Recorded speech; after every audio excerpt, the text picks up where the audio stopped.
The poskim, the rabbis, discuss the following question: the usability of a non-kosher substance, the usability of using for a mitzvah purpose something that originates from a non-kosher source. So in fact, the Gemara in Shabbos, on Daf Chav Ches, on Daf 28, has a whole long discussion, and in the discussion it discusses the tachash. What was the tachash? As Rashi tells us in Chumash, it was a beautiful, multi-colored animal. And what was unique about it is it only existed during the time of the Mishkan, and it became extinct. And they used to use this tachash, this skin, this animal, they used to use this skin to make the cover for the Mishkan.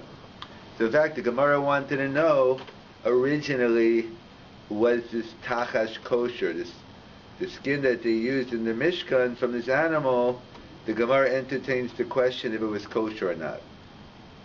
The conclusion of the Gemara is that it was kosher, that this tachash only had one horn, and the Gemara learns out from a pasuk in Tehillim and other places that any animal with one horn was kosher, and hence the bottom line is tachash was kosher. But the Gemara wants to know, my hilchasa, like that, if it's only relevant for that time, what's the, we can't learn out the principle from there. So the Gemara in Shabbos Chav Ches goes through the discussion: do you have to use, when you're doing a mitzvah, does it have to come from a kosher animal, from a kosher source? So the Gemara over there quotes the pasuk in Parashas Bo, pasuk Perek Yud Gimel, pasuk Tes 39, regarding the mitzvah of tefillin. It says you should put on, we know the mitzvah of tefillin, you put on your arm and you put on your head. And then the Torah says, L'mantia Torah Hashem beficha. So the Torah of Hashem will be on your lips. So, like you're talking Torah. However, the Gemara makes a drasha. What do you mean? L'mantia Torah Hashem beficha. What does it mean that the Torah should be on your lips? The Gemara learns out from this pasuk that the hides used for the parchment of tefillin, for the mitzvah of tefillin, when you have to write the parchment, inside the batim you have parchment. It comes from hides from an animal. It must be from mina mutar beficha. It must come from something which is permitted to eat, i.e., from the hides of a kosher animal. So that's the Gemara's drasha. Based on the mitzvah of Torah, we learn out that there's a mitzvah of writing the parchment of tefillin on a kosher. That's black and white. There's no machok, there's no dispute on that. The parchment from the tefillin must be on a kosher animal, minamuta beficha, because gomantia Torah beficha. The Gemara asks, but there's a statement of Rabbi Yosef in the Gemara there in Daf Chav Ches. Rabbi Yosef is the following principle: Lo hukshuru l'malecha shamayim ela or behema tahora bilvad. That only the hides of kosher animals may be used in the service of Hashem in malecha shamayim. So the question is, do we have a general rule that the kosher animals may be used in the service of Hashem? So we already learned it out from the pasuk, and we have a pasuk by tefillin. So first the Gemara says, what's it coming to teach me? It's coming to teach me not only the parchment, but the batim. But the boxes of tefillin, that's also included, based on Rabbi Yosef's halacha. The Gemara says, what do you mean? There's writings on the shin. There's writings on the tefillin shorosh. We have a letter on the tefillin shorosh. So therefore, we don't need a special drasha from Rabbi Yosef. We have the pasuk to teach me that even the tefillin shel rosh. So Gemara says, you're right, Ella must be coming to teach me about the ritzuos. It must be coming to teach me even the straps of the tefillin that have no letters. So that I might think, since it has no letters, the Isser is Torah Hashem B'ficha. Parchment, something which has the writing of the Torah on it, that requires a kosher animal. But perhaps straps which have no letters on it, therefore would not require to be from a kosher animal. Kamash Bala, no, that comes from Yosef's din, that we need Rav Yosef Salachu, Hukshu, Walecha Shamayim, Or Behema Torah Bilbad, to teach me the straps. The Rashba points out, but we do have letters on the straps, the Dalet, the Yud. So the Rashba writes, those really aren't considered letters, they're only knots. They have the form of letters, but they're not halachically considered letters. And therefore, only the shin, which is actually on the tefillin shel rosh, that's considered a letter, and therefore that falls under the rubric, under the category of Torah Hashem B'ficha. But the straps, which only have forms of letters, that doesn't constitute a letter, and then we need from this other source of Or Behemoth Tahora Bilvad. And in fact, that's what Rabbi Akiva Eger raises. What about the bottom? Why didn't the Gemara say, instead of jumping to the Ritzuos, why not jump to the Tefillin Shel Yad, which has no letter on the bottom? So that the Achronim point out, the Sfas Emes and others, to be halacha, that no, we make a hekesh, we equate the Tefillin Shel Rosh and the Tefillin Shel Yad, so whatever applies, it's a given, whatever applies to the head Tefillin applies to the hand Tefillin, that the Gemara already knew. Hence, Elo Loritzuos, hence the halacha of Rav Yosef, Hukshu, Lecha Shamayim, Or Behema Torah Bilvad, that's only referring to the straps. So what's clear from the Gemara, the parchment of the Tefillin, what's clear from the Gemara is that the parchment of the Tefillin that you write, that are inside the Tefillin Shel Yad and the Tefillin Shel Rosh, and what's clear from the Gemara, even the bottom, even the boxes of the Tefillin, that's considered Umantia Torah B'ficha, but the letters from the straps are, and therefore we need Rav Yosef's halacha. So the Ramah, so there's a question in the Achronim and the Rishonim, how far does this go? So does this halacha of Huksharu L'Mecha Shamayim Or Behema Torah Bilvad, is that limited to the mitzvah of tefillin?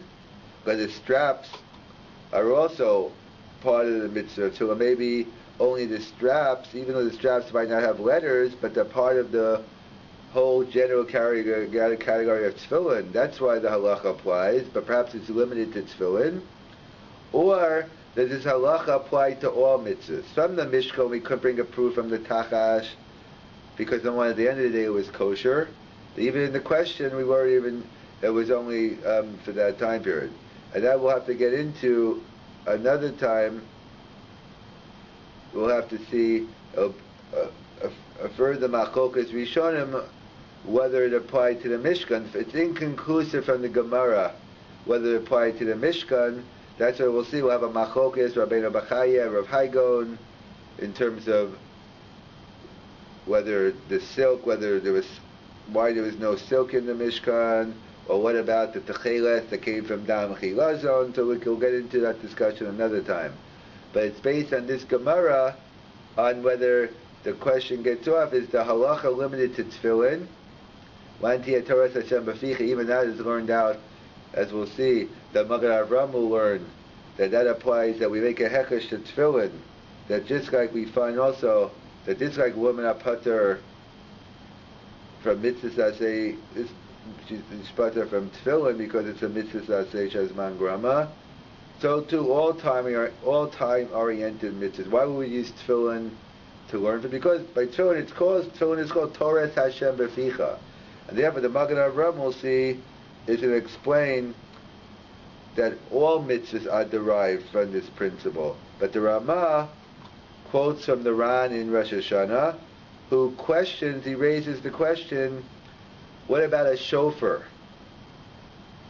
Does a shofar, a horn of a shofar, is it only horns from a kosher animal? Again, when the Gemara says we know one horn, the Gemara's conclusion by Tachash only had one horn, so we know it's kosher. But animals with two horns aren't necessarily kosher. So when you want to get a horn for a shofar, does it have to be from a kosher animal? That's the question of the Ran in Rosh Hashanah Chavav Amen Aleph. And he's mesupek about it because he thinks perhaps the halacha of Mina Mutta Beficha isn't limited to tefillin, but perhaps applies to shofar as well. And the Ran also says that another reason why maybe shofar is an exception like tefillin is because the Gemara tells us in Rosh Hashanah, the shofar, the Gemara gets into a whole discussion about ein katega nasa sanega, the halacha that a prosecutor can't be a defendant. That only applies in the Holy of Holies, the Kodesh HaKadoshim, the Kohen Gadol not wearing the gold. But what about, so why can't you use a shofar shel para? So why can't you use a shofar that comes from a para, because the para reminds us God of the sin of the Chet Egel? So the Gemara says because shofar is kalufnim dami. Shofar is like the Kodesh HaKadoshim, so that's directly Melech HaShamayim. That also connects to the Mishkan. So perhaps the Ran is just entertaining, the Ran's not asking this. Perhaps according to the Ran, other mitzvahs maybe he assumes it doesn't apply. But specifically shofar, because it's tilufnim dami, maybe the halacha applies. And therefore the Ran is machmir, the Ramah quotes the Ran, that when it comes to shofar, we should make sure we use a kosher animal. And the Magen Avraham quotes the Ran, and he even takes the Ran, either he learns the Ran that way or he takes the Ran even further, and he says, as we mentioned, that tefillin is the rule, that since it says by tefillin, Torah Hashem Beficha, once we find the halacha by tefillin, like mitzvah seisha zman grama, that just like they're exempt from tefillin, which is a zman grama, they're exempt from all zman grama, so too here, it applies to all mitzvahs, and certainly tefillin, but not only tefillin, that all other mitzvahs have to be manufactured from kosher animals. It seems to be Gemara which is against the Magen Avraham, because there's a Gemara in Sukkah which tells us that you can use non-kosher animals for the walls of the Sukkah, an elephant, a peel. You can use a non-kosher animal for the walls of the Sukkah. So we see, according to the Magen Avraham say this principle applies to all mitzvahs. We see explicitly not like the Magen Avraham, because we see you can use a non-kosher animal for the walls of the sukkah. The Aruch HaShulchan answers there's no kasha. The Magen Avraham is only saying that any mitzvah that requires Torah Hashem, any mitzvah that requires writing, or that has to come, or any mitzvah, I should say, that has to come from an animal, so then the halach has to be from a kosher animal. But since for the walls of a sukkah you can use anything, you can use plastic, there are the different materials, we'll see what you can use, what you can't use for the walls of the sukkah, and therefore since you don't have to use an animal at all, so therefore that's why the Gemara says you could use a non-kosher animal for the walls of the sukkah. But any halacha which requires leather, any halacha which requires an animal, the Magen Avraham will say it still has to be from a kosher animal. And in fact, they point out the Beis Shlomo, in commenting on the Magen Avraham, he wanted to know, what about the following question? We know on Hanukkah we use oils. So the good question is, do we have to use this kosher olive oil? Obviously the mitzvah min ha-mufchar is to use olive oil. What about using fats from a non-kosher animal, oils from the fats of a non-kosher animal? Would that be permissible to use in our mitzvah of Ner Chanukah?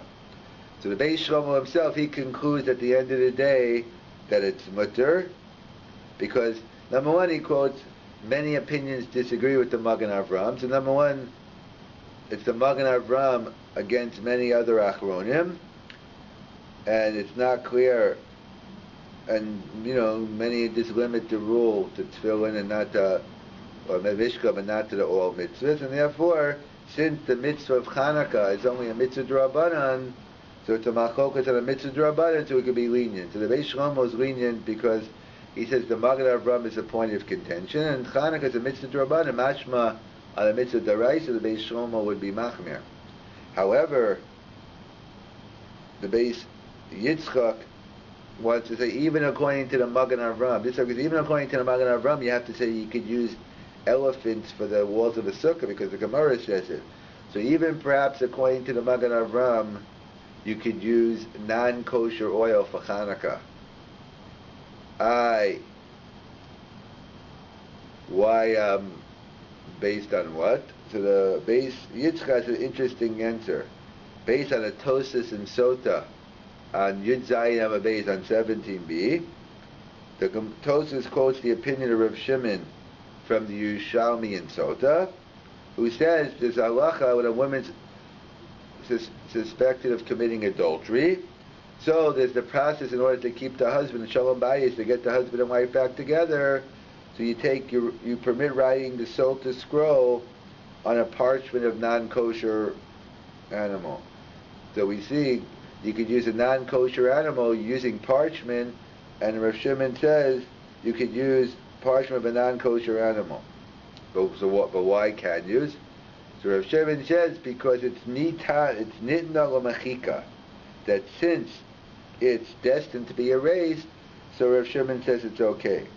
When it was erased, because when they used it, it was erased because it was put into a cup of water, and the Sota drink it, and the Sota would drink it and find out if she was innocent or guilty. So evidently we see from this Yerushalmi the prohibition against using non-kosher materials for a Torah scroll, or perhaps for other mitzvah purposes. It's disrespectful for the mitzvah to exist on a non-kosher material. Maybe that's why. But in a case where it's going to be destroyed right away when it's being used, so then perhaps there is no problem. Even the Magen Avram would agree the halacha of Rabbi Yosef or Behemotor Bilvad would not apply. And therefore the Beis Yitzchak takes it a step further and says, hence, since the oil for the Chanukah lamp is burned and it's not meant to be used, it's being destroyed. It's nitna l'machika. It's nitna to be destroyed. It's going to be consumed. So maybe it's comparable to the Sota scroll, and therefore it's be permitted to take in from non-kosher sources. So that's so we'll have to continue on this topic. There's a lot more to discuss, but just to summarize, the Gemara spoke about whether you could use a tachash, whether a tachash was a kosher animal or non-kosher animal. It was used for the skins in the Mishkan. It was the skin of the animals used for the Mishkan. The Gemara concluded it was good because it had one horn, but in the original assumption we didn't know if it was good. So the Gemara basically concludes the only thing we know black and white is by tefillin. At first the Gemara says that applies only to the parchment. Then the Gemara says it also applies to the bottom because it has the shin on the tefillin sharosh, and we compare the rosh yad. And then the Gemara says we need Rabbi Yosef Zalaka to teach me that even the straps that have no letters, the halacha applies. The straps do have letters, but that's only knots. They look like letters, but not actually halachically letters. So we need Rabbi Yosef's opinion to teach me even straps. So there's a major machlokas whether how far we take this principle. Is it limited to tefillin and even straps because they still come from the tefillin? No, it applies to other mitzvahs as well. So the Ramah quotes this Ran about shofar, that maybe shofar is an exception because it's dunkel if nimdami, it has a special status, but shar mitzvah seems to be okay. And the Magen Avram seems to say it applies to all mitzvahs. All mitzvahs, halacha, we learn out from tefillin. What about elephant we see by Sukkah, you could use for the walls. No.